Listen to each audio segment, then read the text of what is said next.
অজু করতে যাইয়া নাকি দুইছি নাকি দুই নাই,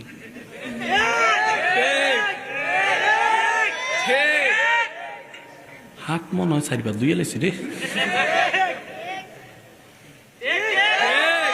অজু ভাঙ্গার কোনো কারণেই নেই, অজুটা করে বাইরে হইছেন, অজু ভাঙ্গার কারণ দেখা দিছে।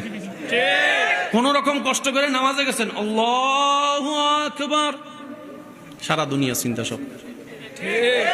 ভাই বলেন বলেন বলেন বলেন বলেন, এমনও হয় 2 রাকাত পড়ছি নাকি 1 রাকাত, নাকি বসছি না বসি নাই, তাহিয়াত পড়ছি না পড়ি নাই, হয় হয় হয়, বলেন বলেন, হয় হয়।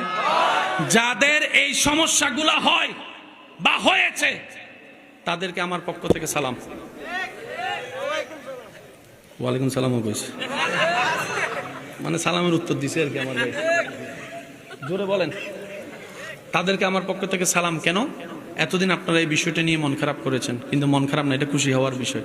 শয়তান সেই ঘরে হামলা করে যে ঘরে ঈমানের আলো আছে, ঈমানের আলো আছে। শয়তান আপনাকে জ্বালিয়েছে, তার মানে প্রমাণ এটাই হয়েছে আপনার ভিতরে এখনো ঈমান আছে। আর একজন মুসলমানের জন্য ঈমানের চাইতে বড় দামি সম্পদ কিছু হতে